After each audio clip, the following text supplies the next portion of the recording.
ఇప్పటి వరకు రామరావణ యుద్ధంలో రావణుడి కొడుకైన అతికాయుడు, తమ్ముడైన కుంభకర్ణుడు, కరుని కొడుకైన మకరాక్షుడు వంటి రాక్షస వీరులెందరో రామలక్ష్మణుల చేత వానర వీరుల చేత చంపబడ్డారు. ఆ తరువాత ఇంద్రజిత్తు లక్ష్మణుడి చేతిలో హతమయ్యాడు. ఇప్పటి వరకు వాల్మీకి మహర్షికి నారదుడు రామాయణాన్ని చెబుతూ ఉన్నట్లుగా మొల్ల రాసిన రామాయణాన్ని మనం తెలుసుకుంటున్నాము. ఇంద్రజిత్తు మరణం తరువాత చారులు వచ్చి ఇంద్రజిత్తు సౌమిత్రి చేత చంపబడ్డాడు అని చెప్పగానే రావణుడు కుమారుని పలుమార్లు తలుచుకొని అందరూ వినేలాగా దుఃఖించాడు.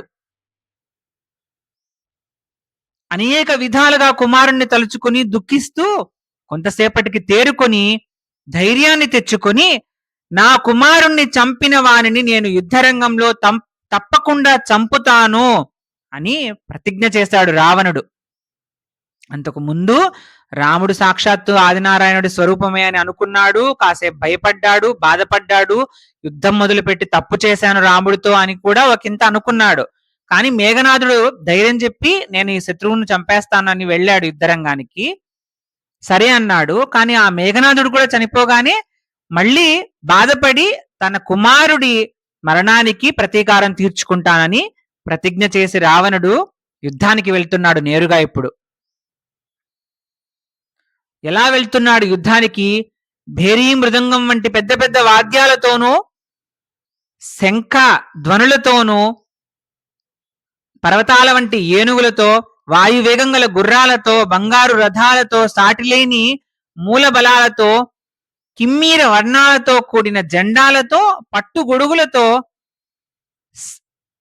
శంఖధ్వనులతో భూమి కదిలిపోయేలా ప్రయాణం చేస్తూ సముద్రాలన్నీ బురద బురద అయ్యేటట్లుగా మహాప్రయత్నం చేస్తూ వస్తున్నాడు రావణుడు రాముడితో యుద్ధానికి.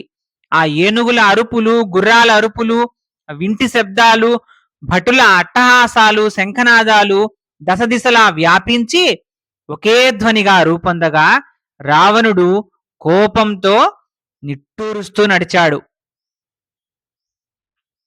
ఈ విధంగా చతురంగ బలాలు కొలుస్తూ ఉండగా లోక భయంకరుడైన రావణుడు యుద్ధం చేయడానికి రావడం చూసి రాముడు అతడిని ఎదుర్కోవడానికి దండనాయకులను పంపాడు. ఆ వానర వీరులు చెట్లు, కొండలు, బండలు పట్టుకుని ఎదురు వెళ్లి సింహనాదం చేశారు. ఉభయ బలాలు తలపడి యుద్ధం చేస్తున్న సమయంలో రాక్షసులు శస్త్రాలు, అస్త్రాలు వర్షంగా కురిపించి వానరులకు గాయాలు చేశారు. వానర వీరులు అప్పుడు రాక్షసుల మీదకు రాళ్లు, చెట్లు ప్రయోగించగా ఆ శత్రుబలాలు భయపడి చెల్లా చెదురై పరిగెడుతున్నారు. అది చూసిన రావణుడు కోపించిన వాడై మండిపడుతూ తీక్షణమైన బాణాలు చాపానికి తొడిగి పనసుడిని, హనుమంతుడిని, నీలుడిని, నలుణ్ణి, ద్వివిధుణ్ణి, శరభుణ్ణి, కుముదుణ్ణి, గజుడిని, గవయుడిని, గవాక్షుడిని, గంధమాదనుడిని, అంగదుడిని, మైందుడిని మొదలైన వారిపై ఒక్కొక్కరిని 10 బాణాల అతిశయంతో వేగా వానర సేనలు భయపడి వెనుదిరిగిపోతున్నారు. ఇక్కడ కూడా మనకి శోణితాక్షుడి విషయంలో జరిగినట్టే మైందుడి పేరు మళ్ళీ వచ్చింది. మైందుడు, ద్వివిధుడు అనే వానర సోదరులు ముందే యుద్ధంలో మరణించినట్లు మనం ఇంతకుముందు చదివాము. ఈ పుస్తకంలో అలా ఉంది, అదే నేను చదివి వినిపించాను. అలా వెనక్కి వెళ్ళిపోతున్న వానర సేనలు సుగ్రీవుడు మంచి ధైర్యంతో, అప్పుడు వాళ్ళు వానరసేనలు వెనక్కి వెళ్ళిపోతుండగా సుగ్రీవుడు ధైర్యంతో విరూపాక్షుని రథం మీద ఒక కొండను సూరత్వం ప్రదర్శిస్తూ వేసి పిండి పిండిగా చేశాడు. రథాన్ని విరగ్గొట్టాడు సుగ్రీవుడు. అలా రథం విరిగిపోగానే రణరంగం మధ్యలో ఒక ఏనుగునెక్కి వస్తుండగా అంగదుడు తీవ్రమైన కోపంతో ఆ ఏనుగుని తోలగా విరూపాక్షుడు కిందకి ఉరికి వానరుని బాణముతో ఖండించాడు. అక్షయబలుడైన సుగ్రీవుడు ఆ క్షణంలో ఉగ్రుడై భయం పుట్టే విధంగా విరూపాక్షుని రొమ్మున పొడిచాడు.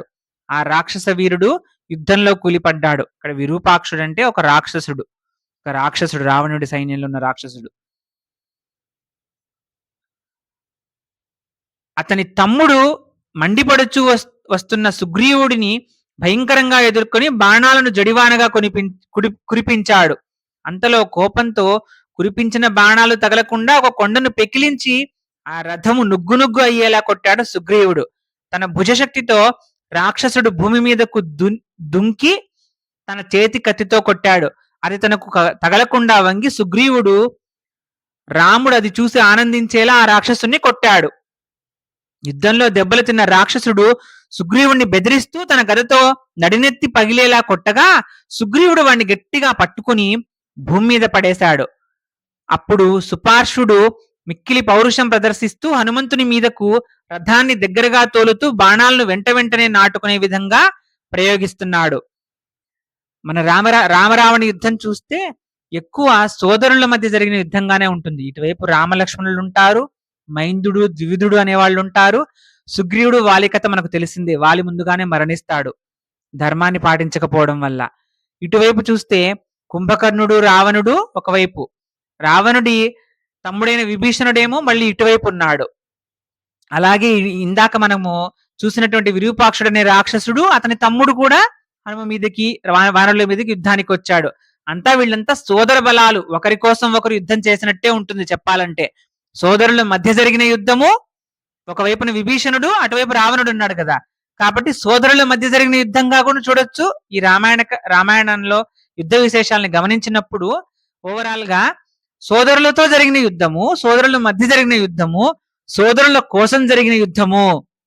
లక్ష్మణుడు రాముడి కోసం చేస్తున్నాడు కదా యుద్ధం, సీతమ్మని తీసుకెళ్లాడని, రావణుడు దొంగిలించి తీసుకెళ్లాడని.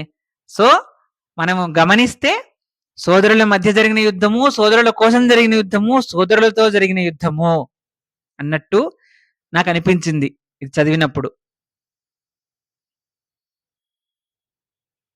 హనుమంతుడు సుపార్శ్వుని రథం మీదకి దూకి అది ముక్కలయ్యేలా తొక్కాడు. గుర్రాలను చంపి సారథి తలగొట్టి గొడుగులు జెండాలు నేలలో కలిపేసి ఆ రాక్షసుని చేతిలో గల కత్తి తీసుకుని క్రూరంగా అతడిని కొట్టగా అతడు నేల కొలిపోయాడు. అంతలోనే వేగంగా తేరుకొని కోపంతో హనుమ రొమ్మును 3 బాణాలు, జాంబవంతుని మీదికి 6 బాణాలు, హనుమ రొమ్ము మీదికి 3 బాణాలు వేశాడు, జాంబవంతుని మీదికి 6 బాణాలు, గవాక్షుని మీదికి 5 బాణాలు, అంగదుని మీదికి 7 బాణాలు ప్రయోగించి వారిని గాయపరిచాడు. అప్పుడు భూమి మీద పడిన అంగదుడు కోపంతో సుపార్శ్వుని చేతిలో విల్లును విరిచేశాడు. అతడు కోపంతో పరిఘ అనే ఆయుధంతో అంగదుణ్ణి మూర్చపోయేలా కొట్టాడు. నేల మీద పడిలేచిన అంగదుడు పిడుగు పడితే నాశనం చెందినట్లు తన పిడికిలితో సుపార్శ్వుని రొమ్ము మీద పొడిచి చంపాడు. అంటే పిడుగు పడితే మనిషి ఎలా కుప్పకూలిపోతాడు కదా తన మీద పడితే, అలా సుపార్శ్వుని రొమ్ము మీద అంగదుడు గుద్దాడనమాట. తన చేత్తో గుద్దగానే అలా పిడికిలి దెబ్బకి ఆ సుపార్శ్వుడు అనే రాక్షసుడు చనిపోయాడు. ఈ వీడియో మీకు నచ్చితే లైక్ చేసి షేర్ చేయండి. ఇలాంటి మరిన్ని వీడియోల కోసం ఈ ఛానల్ని సబ్స్క్రైబ్ చేయండి. శ్రీరామ జయం.